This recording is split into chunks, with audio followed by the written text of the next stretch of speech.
ఎల్సెలా books పాడ్కాస్ట్కు స్వాగతం. 1917 Cairo. ఒక సైనిక శ్మశానవాటిక. ఒక యువకుడి అంత్యక్రియలు జరుగుతున్నాయి. హా, కేవలం 43 ఏళ్లకే అతని జీవితం ముగిసిపోయింది. అక్కడితో అతని కథ కూడా ముగిసిపోయిందని అందరూ అనుకున్నారు. అతని పేరు బహుశా కాలంతో పాటు మాయమైపోతుందని భావించారు. కాని 100 ఏళ్లు గడిచింది. ఆశ్చర్యంగా అతని పేరు, అతని మాటలు ఈరోజు ప్రపంచవ్యాప్తంగా లక్షలాది మందికి స్ఫూర్తినిస్తున్నాయి. ఇక్కడే అసలు ప్రశ్న మొదలవుతుంది.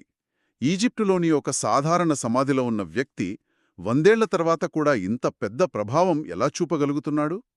అతని గొంతు మరణం తర్వాతే మరింత శక్తివంతంగా ఎలా మారింది? ఈరోజు మనం ఓస్వాల్డ్ ఛాంబర్స్ కథను, ఇంకా చెప్పాలంటే అతని మాటలను ప్రపంచానికి అందించిన అతని భార్య బిడ్డీ ఛాంబర్స్ కథను లోతుగా చూద్దాం. ఇది ఒక వ్యక్తి కథ కాదు, ఒక అద్భుతమైన భాగస్వామ్యం కథ. సరే, మనం మొదటి నుంచి మొదలు పెడదాం.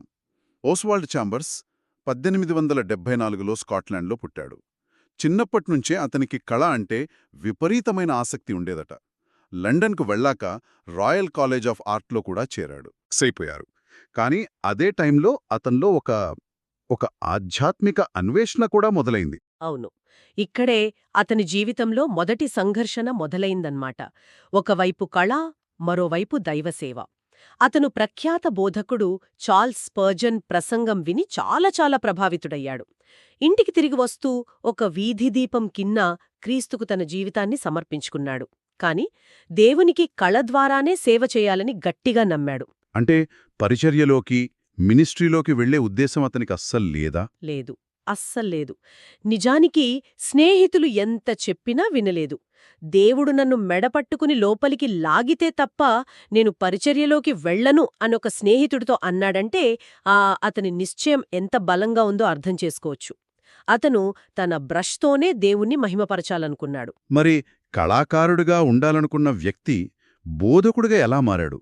అంటే పరిస్థితులేమైనా అతన్ని మార్చాయా? ఒక రకంగా చెప్పాలంటే అవును. అతని కళకు ఆశించినంత గుర్తింపు రాలేదు, ఆర్థికంగా కూడా ఇబ్బందులు పడ్డాడు.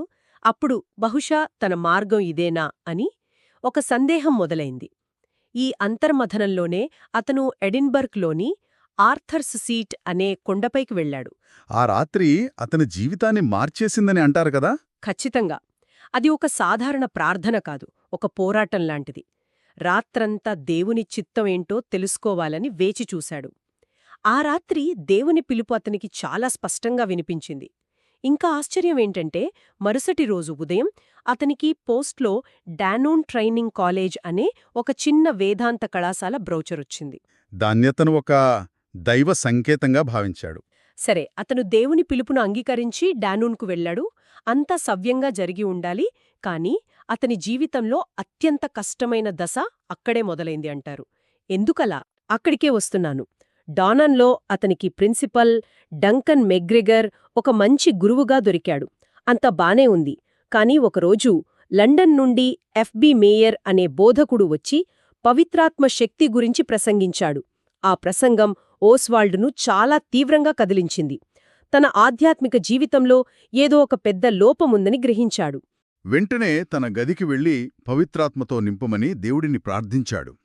కాని ఆ తర్వాత జరిగింది వింటే ఆశ్చర్యంగా ఉంటుంది. అతను దాన్ని భూమిపై 4 సంవత్సరాల నరకం అని వర్ణించాడు. ఒక్క నిమిషం, దేవుని సహాయం కోరిన తరువాత పరిస్థితి మెరుగుపడాలే కదా, నరకంలా ఎందుకు మారింది? ఇది చాలా విచిత్రంగా అనిపించడం లేదా? బయటకొచ్చాయి. బయటకు అతను అందరికీ బోధిస్తున్నా ప్రార్థిస్తున్నా లోపల మాత్రం భయంకరమైన మానసిక పోరాటం చేస్తున్నాడు. బైబిల్ చదవడం కూడా అతనికి నిస్సారంగా అనిపించింది. అంటే తన స్వంత శక్తితో పవిత్రంగా జీవించడానికి ప్రయత్నించి పూర్తిగా ఫెయిల్ అయ్యాడు.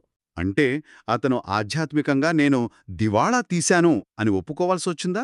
ఖచ్చితంగా. ఆ 4 సంవత్సరాల తర్వాత ఒక ప్రార్థనా సమావేశంలో అతను అందరి ముందు నిలబడి తన ఆధ్యాత్మిక శూన్యతను ఒప్పుకున్నాడు. నేను పూర్తిగా విఫలమయ్యాను, నా వల్ల కాదు, నువ్వే నన్ను నింపు అని దేవునికి సంపూర్ణంగా లొంగిపోయాడు. లూకా 11:13 అతని జీవిత వాక్యంగా మారింది. మనం గొప్పతనం బలం నుండి వస్తుందననుకుంటాం కదా, కాని ఛాంబర్స్ విషయంలో అది సంపూర్ణమైన బలహీనతను ఒప్పుకోవడం నుండి వచ్చింది. ఆ అనుభవమే అతని బోధనలకు అంతటి లోతును శక్తిని ఇచ్చింది. వావ్! ఆ పోరాటాన్ని దాటిన తరువాత అతనిలో ఒక కొత్త ఆత్మవిశ్వాసం వచ్చి ఉంటుంది. మరి అతని పరిచర్య ప్రపంచానికి ఎలా విస్తరించింది? అక్కడికే వస్తున్నాను. డనూన్లో గడిపిన 9 ఏళ్లు అతన్ని ఒక బోధకుడిగా తీర్చిదిద్దాయి. ఇప్పుడతని కేవలం స్కాట్లాండ్కే పరిమితం కాలేదు, అమెరికా, జపాన్ వంటి దేశాలకు ప్రయాణించి బోధించాడు. ఈ ప్రయాణాల తర్వాత బ్రిటన్లో ఒక బైబిల్ కాలేజీని స్థాపించాలనే కల అతనిలో బలపడింది. ఈ సమయంలోనే అతని జీవితంలోకి బిడ్డీ ప్రవేశించింది. ఆమె గురించి చెప్పండి. గెర్ట్రూడ్ హాబ్స్, ముద్దుగా బిడ్డి. ఆమె ఒక సాధారణ మహిళ కాదు. కోర్టులో స్టెనోగ్రాఫర్గా శిక్షణ పొందింది. అంటే షార్ట్ హ్యాండ్ రాయడంలో ఆమెకు అద్భుతమైన నైపుణ్యముంది. అది వారి భవిష్యత్ పరిచర్యకు ఎంతగా ఉపయోగపడిందో బహుశా అప్పుడు వారికి కూడా తెలిసి ఉండదు. వాళ్ళిద్దరూ లండన్లోని సెయింట్ పాల్స్ క్యాథడ్రల్లో the Light of the World అనే ప్రఖ్యాత పెయింటింగ్ ముందు ఒకరికొకరు ప్రేమను వ్యక్తపరుచుకున్నారు. ఓస్వాల్డ్ ఆమెను బీడీ అని పిలిచేవాడని చదివాను. దాని వెనక కథ ఏంటి? అవును, బిలోవ్డ్ డిసైపుల్ అంటే ప్రియమైన శిష్యురాలికి సంక్షిప్త రూపం బీడీ. అదే తరువాత బీడీగా మారింది. ఇది వారి సంబంధంలోని లోతును చూపిస్తుంది. అది కేవలం శృంగారభరితమైన ప్రేమ మాత్రమే కాదు, ఒకరికొకరు ఆధ్యాత్మికంగా, మేధోపరంగా ఎంతో గౌరవించుకున్నారన్నమాట. వారి భాగస్వామ్యం ఎంత బలంగా ఉండేదంటే వాళ్ల హనీమూన్లోనే భవిష్యత్తులో ప్రపంచ ప్రఖ్యాతిగాంచిన పుస్తకాలకు బీజం పడిందట. ఇది నమ్మడానికి కొంచెం కష్టంగా ఉంది. నిజమే. వారి హనీమూన్ సమయంలో ఓస్వాల్డ్ ది ప్లేస్ ఆఫ్ హెల్ అనే తన ప్రసంగాన్ని బిడ్డీకి చెప్తుంటే ఆమె వెంటనే దానిని షార్ట్ హ్యాండ్లో రాసేసుకుంది. అది ఒక అలవాటుగా మారిపోయింది. అతను మాట్లాడటం, ఆమె రాయడం. అది వారి భాగస్వామ్యపు సహజమైన లయ. ఆ చిన్న సంఘటనే ఓస్వాల్డ్ వారసత్వాన్ని కాపాడబోతోందని అప్పుడు వాళ్లు ఊహించుండరు. తర్వాత వారు లండన్లో బైబిల్ ట్రైనింగ్ కాలేజీని ప్రారంభించారు. జేబులో డబ్బులు లేకపోయినా ఒక పెద్ద ఇంటిని లీజుకు తీసుకుని విశ్వాసంతో మొదలుపెట్టారు. అంతా సవ్యంగా సాగుతున్న సమయంలో మొదటి ప్రపంచ యుద్ధం మొదలైంది. ఇది వారి జీవితాలను ఎలా ప్రభావితం చేసింది? అది వారికి ఒక పెద్ద సవాలు. ఒక కళాకారుడిగా సున్నితమైన మనస్తత్వమున్న ఓస్వాల్డ్కు యుద్ధంలోని హింసను అంగీకరించడం చాలా కష్టమైంది. కాని సైనికుల మధ్య ఉండి సేవ చేయడమే దేవుని పిలుపు అని అతను భావించాడు. ఇది అతని సిద్ధాంతాలకు ఒక అగ్నిపరీక్ష లాంటిది. అందుకే వైఎంసీఏ చాప్లిన్గా సేవ చేయడానికి ముందుకొచ్చి 1915లో ఈజిప్టుకు వెళ్లాడు. బిడ్డీ వారి చిన్న కుమార్తె కాత్లిన్తో కలిసి అతంతో వెళ్ళింది. యుద్ధ వాతావరణంలో ఒక విదేశంలో వారి పరిచర్య ఎలా సాగింది? కైరో వెలుపల జైతూన్లో వారి ఇల్లు సైనికులకు ఒక ఆశ్రయంలా మారింది. బిడ్డీ పాత్ర ఇక్కడ చాలా చాలా కీలకం. వారి కుమార్తె చెప్పినట్లు బిడ్డీ జీవితంలో ఎక్కువ భాగం వంటగదిలోనే గడిపింది. ప్రతి ఆదివారం దాదాపు 700 మంది సైనికులకు ఉచితంగా టీ తయారుచేసి ఇచ్చేది. ఆమె ఆతిథ్యం, ఓస్వాల్డ్ బోధన, ఆ రెండూ కలిసి ఎంతోమంది సైనికులకు ఓదార్పునిచ్చాయి. ఇంత జరుగుతున్నా బిడ్డీ తన నోట్బుక్ను మాత్రం వదల్లేదు. ఓస్వాల్డ్ బోధిస్తుంటే ఆమె పక్కనే కూర్చుని ప్రతి మాటను రాసుకుంటూనే ఉంది. అవును, అది ఆమె అంకితభావం. ఆ నోటుబుక్సే చరిత్రను మార్చబోయాయి. యుద్ధం వల్ల తీవ్రంగా గాయపడిన సైనికులతో ఓస్వాల్డ్ మాట్లాడే విధానం అద్భుతం. వేదన అనుభవించాక ఏ మనిషి ఒకేలా ఉండడు, అతను మంచిగా లేదా చెడుగా మారతాడు అని వారికి చెప్పేవాడు. తన సొంత ఆధ్యాత్మిక పోరాటం నుండి నేర్చుకున్న పాఠాలు ఆ సైనికులకు అర్థమయ్యేలా చెప్పగలిగాడు. కాని అంతలోనే విషాదం జరిగింది. 1917లో అతను అకస్మాత్తుగా చనిపోయాడు. అది చాలా దురదృష్టకరమైన సంఘటన. అతనికి అపెండిసైటిస్ వచ్చింది. కాని ఆస్పత్రిలో గాయపడిన సైనికులకు పడకలవసరమని, తనకోసం ఒక పడగను వృధా చేయకూడదని వైద్యుడి దగ్గరికి వెళ్లడానికి నిరాకరించాడు. పరిస్థితి విషమించాక శస్త్రచికిత్స చేసినా అప్పటికే ఆలస్యమైపోయింది. నవంబర్ 15న 43 వేళ్ల వయసులో కన్నుమూశాడు. అంటే ఇతరుల కోసం ఎంతగా ఆలోచించాడంటే ఆ ఆలోచనే అతని ప్రాణాన్ని తీసింది. అతని మరణం అందర్నీ దిగ్భ్రాంతికి గురిచేసి ఉంటుంది. తీవ్రమైన దిగ్భ్రాంతికి. దేవుడు ఇంత శక్తివంతమైన గొంతును ఇంత త్వరగా ఎందుకు మూయించేశాడో ఎవ్వరికీ అర్థంగాలేదు. అతనికి పూర్తి సైనిక గౌరవాలతో అంత్యక్రియలు జరిగాయి. ఉన్నత అధికారులతో పాటు సాధారణ ఈజిప్షియన్లు కూడా నివాళులర్పించడానికి వచ్చారు.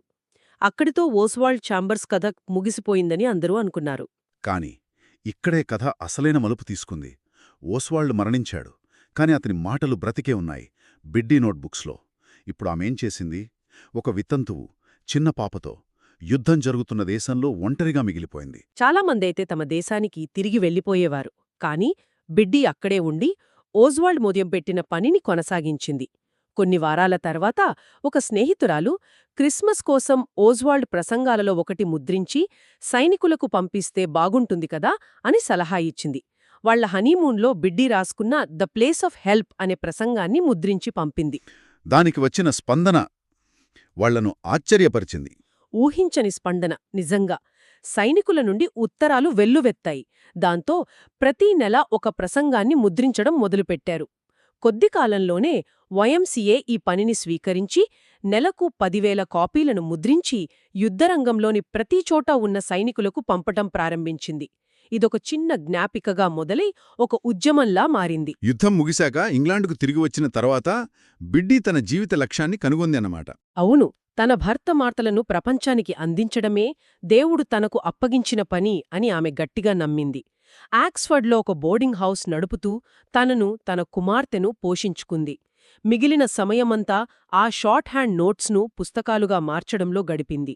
ఆమె ఓస్వాల్డ్ ముడి ఆలోచనలను తీసుకుని వాటిని జాగ్రత్తగా సంకలనం చేసి శక్తివంతమైన పుస్తకాలుగా తీర్చిదిద్దింది. అందులో అత్యంత ప్రసిద్ధిగాంచిన పుస్తకం my utmost for his highest. ఇప్పటికీ ప్రపంచవ్యాప్తంగా లక్షలాది కాపీలమ్ముడవుతున్నాయి. ఆ పుస్తకం ఆమె కృషికి పరాకాష్ట అని చెప్పచ్చు.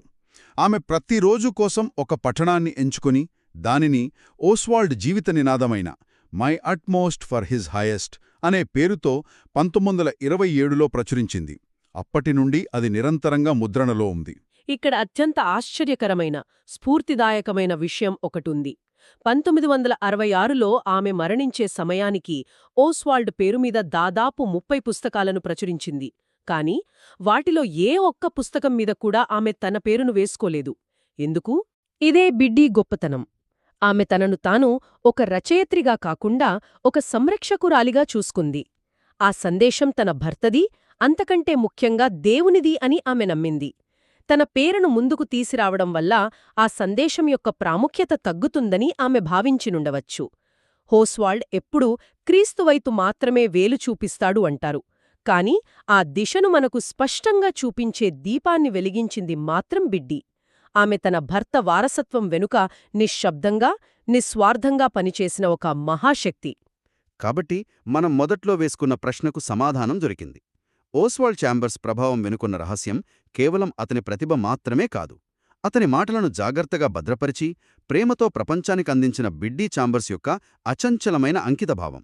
వారి కథ ఒక భాగస్వామ్యం యొక్క శక్తిని, తెరవెనుక ఉండి నిస్వార్థంగా చేసిన సేవ యొక్క శాశ్వత ప్రభావాన్ని మనకు గుర్తుచేస్తుంది. ఇది ఒక ముఖ్యమైన ప్రశ్నను మన ముందు ఉంచుతుంది కదా. మనకు తెలిసిన గొప్ప విజయాలు మరియు వారసత్వాల వెనుక మనం గుర్తించని, పేరులేని ఎంతమంది బిడ్డీల కృషి, త్యాగం, నిబద్ధత దాగి ఉన్నాయో.